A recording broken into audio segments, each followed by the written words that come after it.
ओम शांति। 1 जून की बाबा की मुरली। मीठे बच्चे, तुम सब आपस में रूहानी भाई भाई हो। तुम्हारा रूहानी प्यार होना चाहिए। आत्मा का प्यार आत्मा से हो, जिस्म से नहीं। प्रश्न, बाप ने अपने घर की वंडरफुल बात कौन सी सुनाई है? उत्तर, जो भी आत्माएं मेरे घर में आती हैं वह अपने अपने सेक्शन में अपने नंबर पर फिक्स होती हैं। वह कभी भी हिलती डुलती नहीं। वहाँ पर सभी धर्म की आत्माएं मेरे नज़दीक रहती हैं। वहाँ से नंबरवार अपने अपने समय पर पार्ट बजाने आती हैं। यह वंडरफुल नॉलेज इसी समय कल्प में एक बार ही तुम्हें मिलती है। दूसरा कोई यह नॉलेज नहीं दे सकता। ओम शांति। बाप बैठ बच्चों को समझाते हैं। बच्चे जानते हैं हम आत्माओं को बाप समझाते हैं और बाप अपने को आत्माओं का बाप समझते हैं। ऐसे कोई समझते नहीं और न कोई कभी समझाते हैं कि अपने को आत्मा समझो। यह बाप ही आत्माओं को बैठ समझाते हैं। इस ज्ञान की प्रारब्ध तुम नई दुनिया में लेने वाले हो, नंबरवार पुरुषार्थ अनुसार।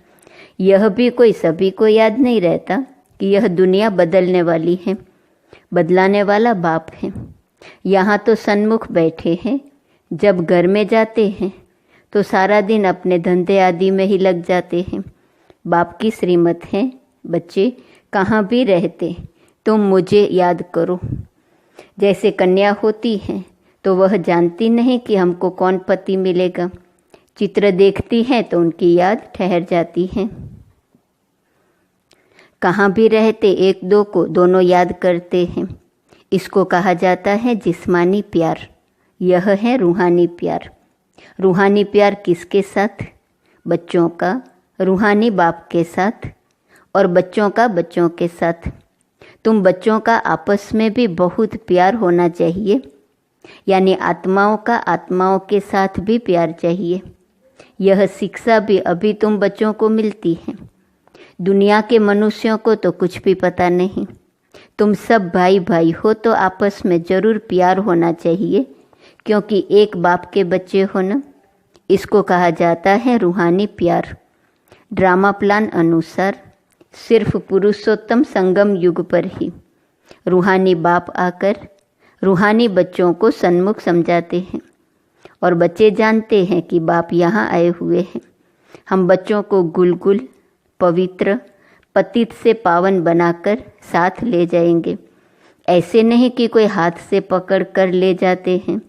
सभी आत्माएं ऐसे उड़ेंगी जैसे टिड्डियों का झुंड जाता है।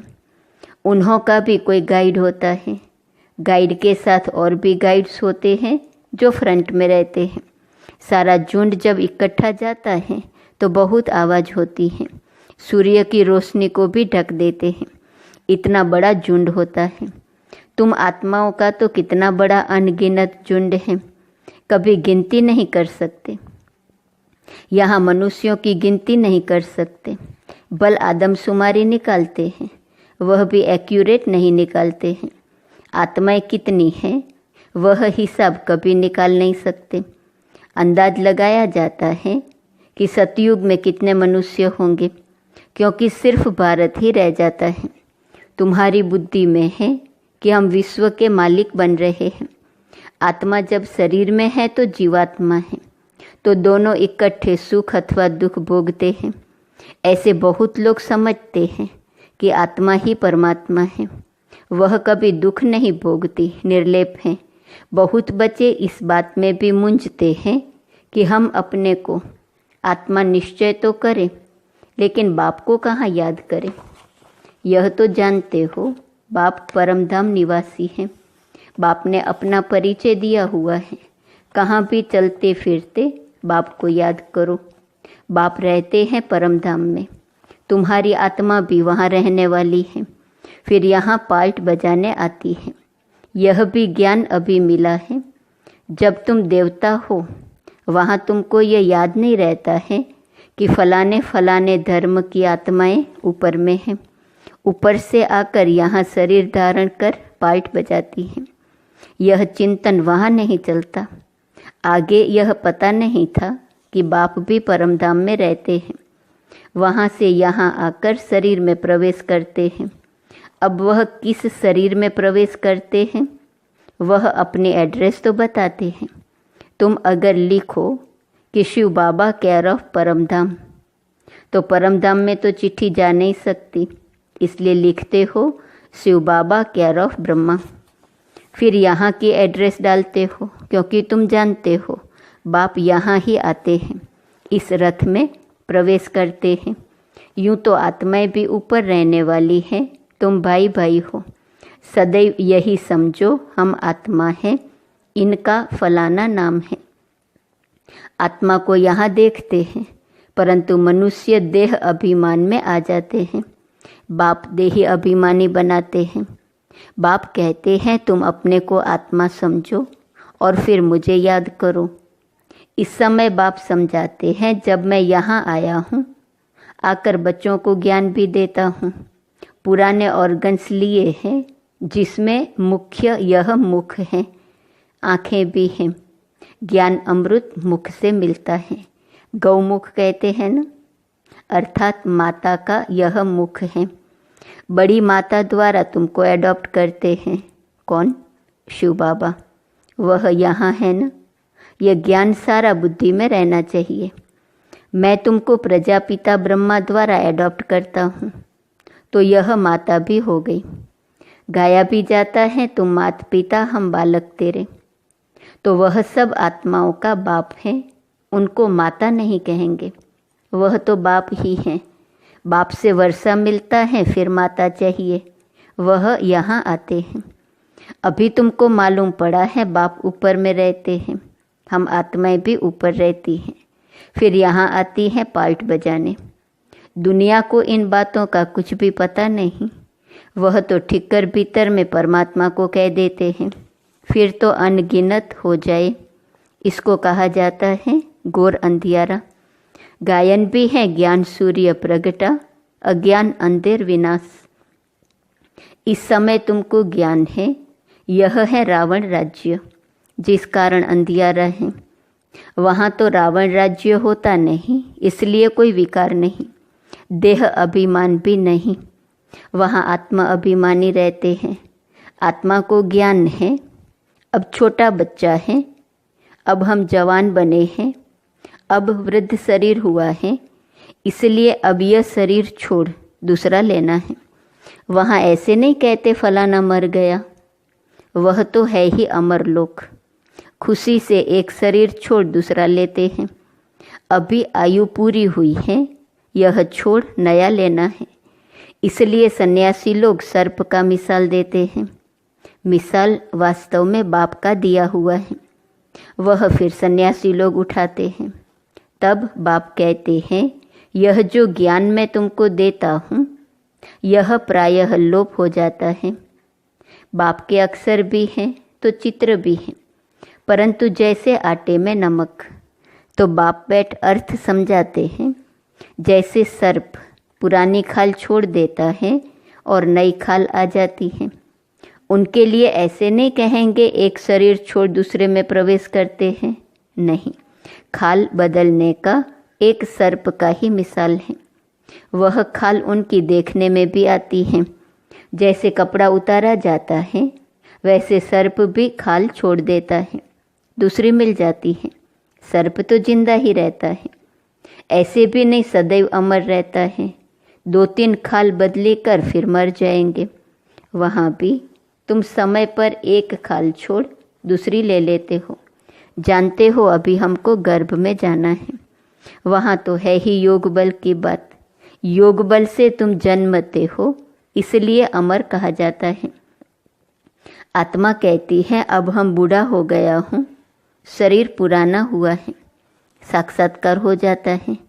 अब हम जाकर छोटा बच्चा बनूंगा।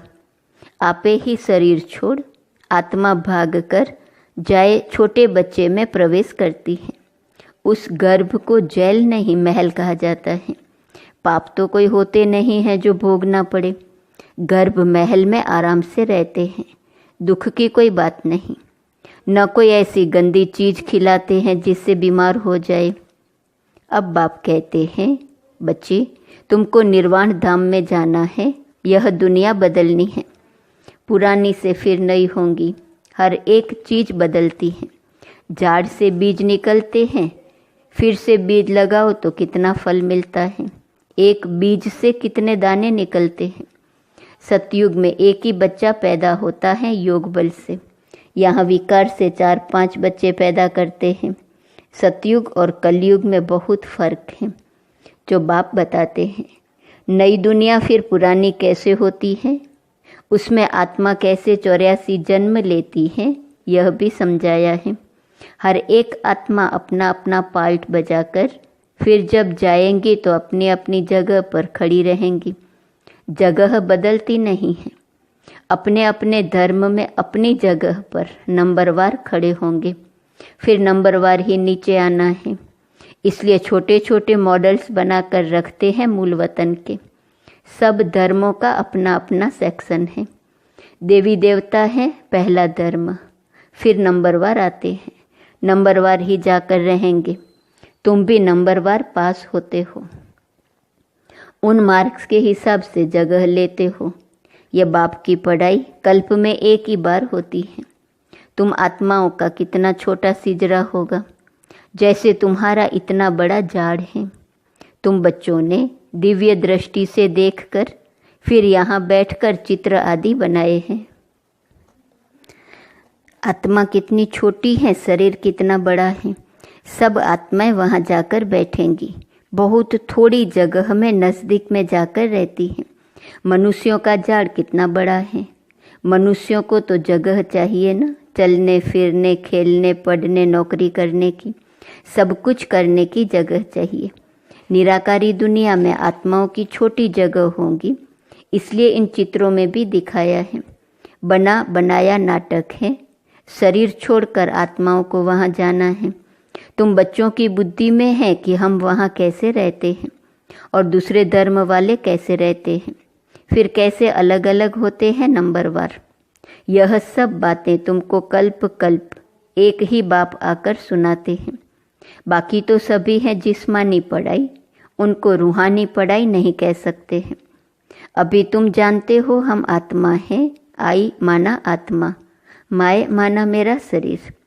मनुष्य यह नहीं जानते, उन्हों का तो सदैव दैहिक संबंध रहता है। सतयुग में भी दैहिक संबंध होगा, परंतु वहाँ तुम आत्मा अभिमानी रहते हो। यह पता पड़ता है कि हम आत्मा हैं, यह हमारा शरीर अब वृद्ध हुआ है, इसलिए हम आत्मा एक शरीर छोड़ दूसरा लेते हैं। इसमें मूंझने की भी कोई बात नहीं है। तुम बच्चों को तो बाप से राजा ही लेनी है, जरूर बेहद का बाप है ना। मनुष्य जब तक ज्ञान को पूरा नहीं समझते हैं तब तक अनेक प्रश्न पूछते हैं। ज्ञान है तुम ब्राह्मणों को। तुम ब्राह्मणों का वास्तव में मंदिर भी अजमेर में है।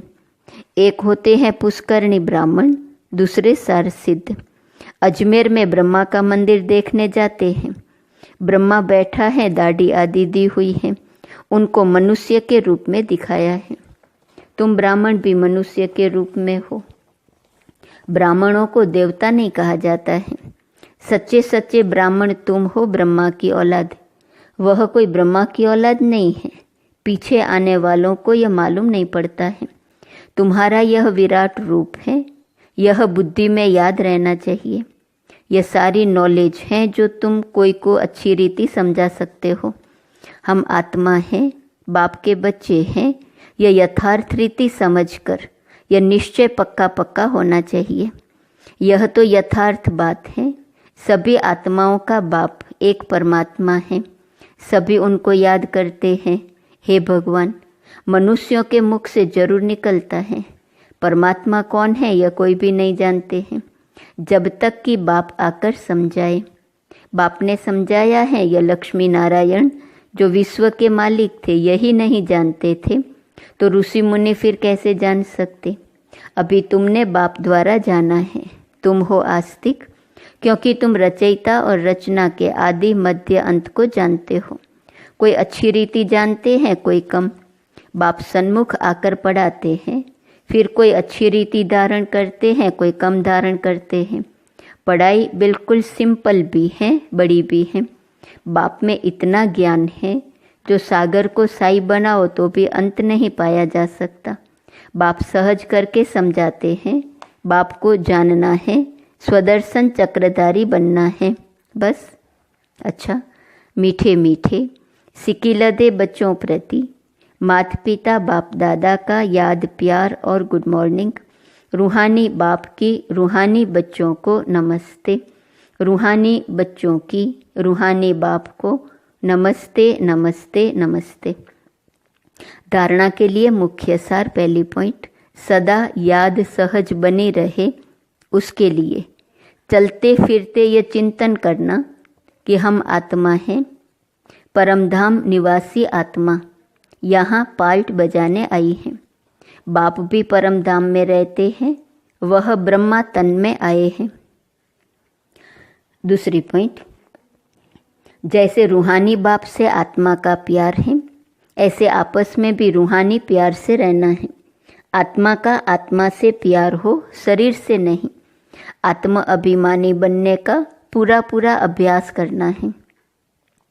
वरदान, हद की कामनाओं से मुक्त रह, सर्व प्रश्नों से पार रहने वाले सदा प्रसन्न चित्त भव। जो बच्चे हद की कामनाओं से मुक्त रहते हैं, उनके चेहरे पर प्रसन्नता की झलक दिखाई देती है। प्रसन्न चित्त कोई भी बात में प्रश्नचित्त नहीं होते। वो सदा निस्वार्थी और सदा सभी को निर्दोष अनुभव करेंगे। किसी और के ऊपर दोष नहीं रखेंगे। चाहे कोई भी परिस्थिति आ जाए, चाहे कोई आत्मा का हिसाब किताब चुकतू करने वाली सामना करने आती रहे, चाहे शरीर का कर्म भोग सामना करने आता रहे, लेकिन संतुष्टता के कारण वे सदा प्रसन्नचित्त रहेंगे। स्लोगन, व्यर्थ की चेकिंग अटेंशन से करो, अलबेले रूप में नहीं। ओम शांति। जून महीना, आज 1 जून की मुरली है। जून मास का पुरुषार्थ है कर्म योगी स्थिति बनानी है। आज का स्वमान है, मैं योग युक्त आत्मा हूँ। अव्यक्त इशारे की पॉइंट है 1 जून। कर्मयोगी अर्थात हर कर्म योगयुक्त, युक्तियुक्त, शक्तियुक्त हो। सिर्फ बैठकर योग करने वाले नहीं, योगी जीवन है अर्थात योग युक्त है। कर्मयोगी किसी भी कर्म की तरफ आकर्षित नहीं होते। वह अपनी योग शक्ति से कर्मेंद्रियों द्वारा कर्म कराते हैं। जो कर्म के वश होकर चलने वाले हैं, उनको कर्मयोगी नहीं कह सकते। ओम शांति।